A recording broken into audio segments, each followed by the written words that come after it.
And showtime, ladies and gentlemen. Thank you for joining us on the ChannelPro 5-Minute Roundup. A look at news, trends, and tips for the SMB channel in 5 minutes or thereabouts.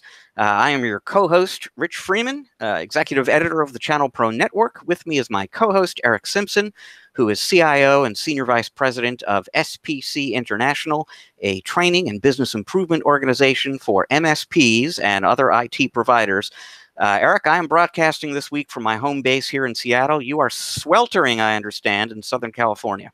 Yes, that's right, Rich. Apparently we're breaking all records at different cities here in Southern California. So, folks, don't believe everything you hear about California just being the idyllic paradise every single day. I have a sense that electric bills will be skyrocketing this summer as we continue down this path. All right. Well, we might actually get through the 5-minute roundup in 5 minutes this week. This was an exceptionally slow news week from my perspective because of the holiday in the middle of the week, and I think a lot of vendors were reluctant to make news in a week that was broken up that way. So there actually wasn't a lot of news this week, but the top story we're going to dive into right now is Unitrends launching a new partner program on Monday. Which is not earth-shattering news necessarily. They're going from a flat program that they had before to a tiered one. They have set the rules up in a way that you're rewarded essentially for your loyalty to Unitrends. So they have the usual sales figure and certification kinds of metrics that they're looking at. But in order to make it to the platinum level, which is the highest level in the program, you have to be 100% devoted to Unitrends as your only BDR solution. If you work with more than one, even if you're selling a ton of licenses, you can't get past gold. So a few interesting odds and ends. What's sort of interesting about this story beyond that to me is Unitrends, as we know, merged with Kaseya just a few months back. And when that happened, Kaseya announced that Unitrends would continue operating under that brand as an independent business, although obviously that they would be working very closely together. And so this is sort of the first proof positive of that. Kaseya and Unitrends have their own partner programs. Unitrends did not hesitate to change and upgrade their partner program. At the same time, this is one of the first manifestations of the fact that Kaseya and Unitrends are one company now, in that the partner program executives, including the channel chief, Clark Brown over at Unitrends, who I spoke to, said that they are very much going to be recruiting new Unitrends partners from within the Kaseya user base.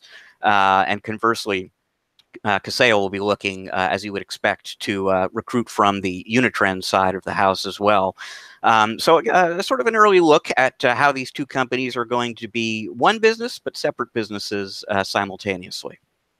Right. And I studied what I could from your article on the partner program that Unitrends is rolling out, Rich. And I was impressed. As you know, we do a lot of consulting, not only for IT service providers, but also for vendors and distributors and manufacturers in the channel, and helping kind of emerging vendors put together partner programs and commission structures and MDF programs and things like that. And I was impressed at the level of acumen that I identified within the partner program that you wrote about. Now, of course, the one item that I would be interested in learning more about is, really how competitive can Unitrends offering be against the sea of its competition? Because, as you note, they're requiring, the blood oath, right? I mean, you need to be to maximize our MDF and our commissions and our love for you. You must disavow all who come before us or have come before us and swear an oath of allegiance only to us. So that only works if their offerings can address, the vast majority of needs that IT providers will have in servicing their customers. Yeah, it's a really interesting point, and it'll be interesting to see how big that platinum tier in the program gets for that very reason. Just a few weeks ago, I was talking with Arnie Bellini, the CEO of ConnectWise, and I mean, they don't have a BDR product. This wasn't, him with some sort of competitive angle. He just said in his conversations with MSPs, he almost never meets an MSP who isn't using at least 2 or 3 different BDR systems.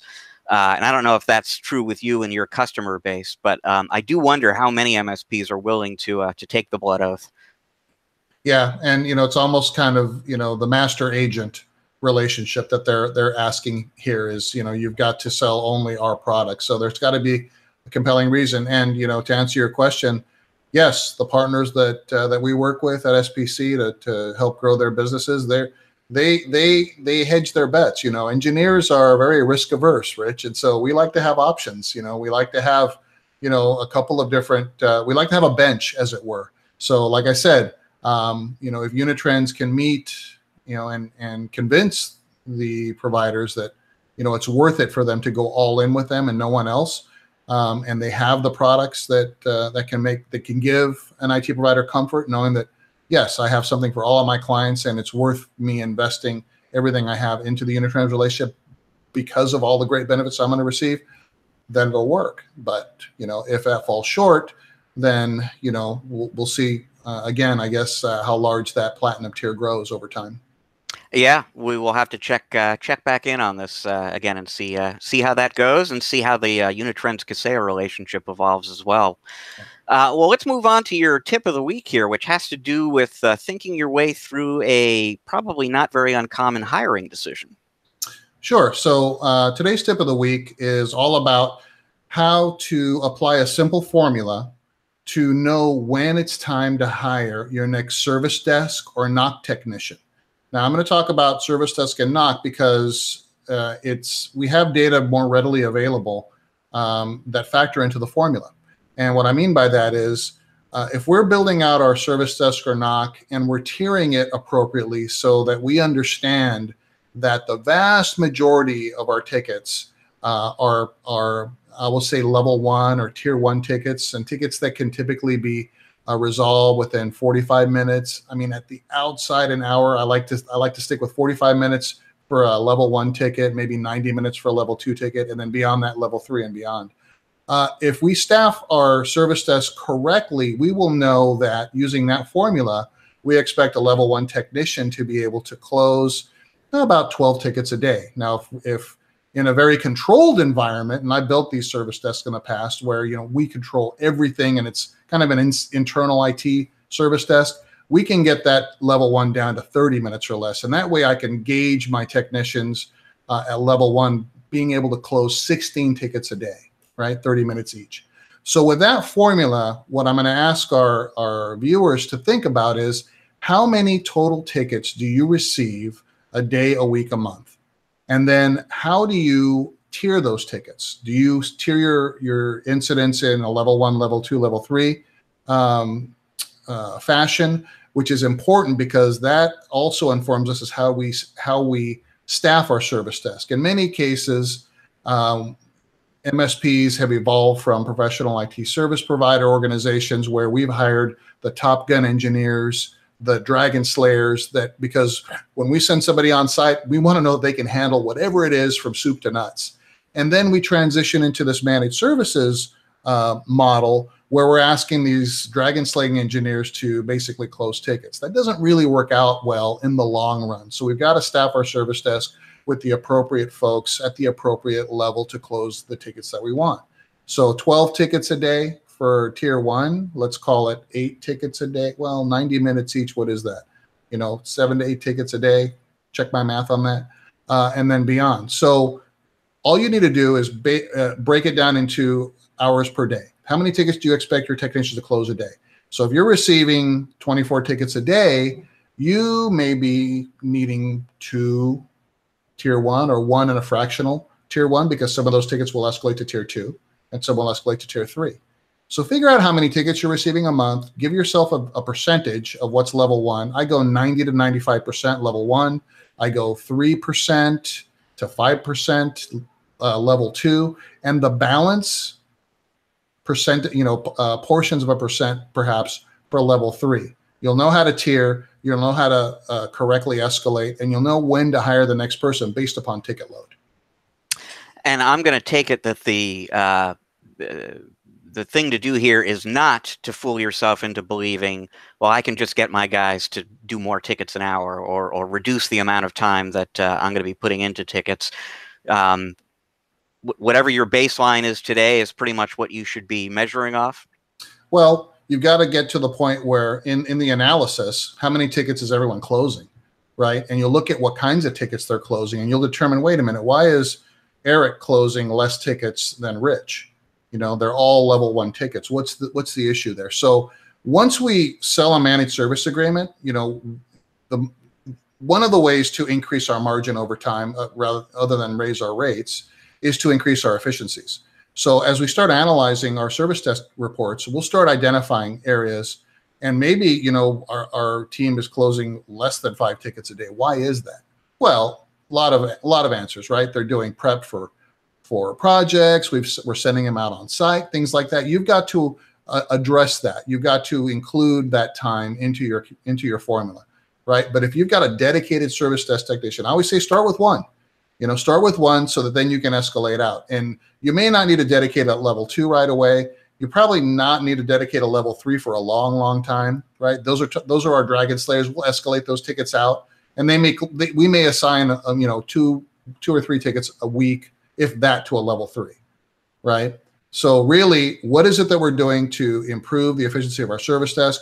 It's going to go into training. It's going to go into the standardization of our customer environments. If we're taking, you know, if it's the Wild Wild West and we're just signing up people left and right without properly bringing their environments up to our minimum standard of service, which means, you know, we're supporting the stuff that we are trained to support, and we're replacing things that are old and aged so that we can increase our efficiencies, then those are factors that can also weigh in on why someone is not being as efficient as they can be. It's not always the technician's fault. And in my experience, it rarely is, right? It's typically a training, a tool or platform issue, right? Getting them to document their time, that is a people issue. But then, you know, if we're supporting, you know, going back to, you know, the Unitrends conversation, if we're supporting 5 or 6 different types of BDRs, that's going to impact how efficient we are, because we've got to maintain that you know, competency and things like that. What are we doing to reduce that, to standardize on it? And what are we doing to keep our technicians trained on new ways to be more efficient? Very good. Makes great sense. We have got just time for one more story here. And Eric, you will correct me if I'm wrong, but I've got to believe when you're talking to people about setting up service plans and establishing pricing, you probably discourage the typical MSP from going with all-you-can-eat pricing. Is that correct? Well, the caveat to that is you get to that point once you understand your true cost of service delivery. Then you can establish pricing. But there's a good segue to the segment of today's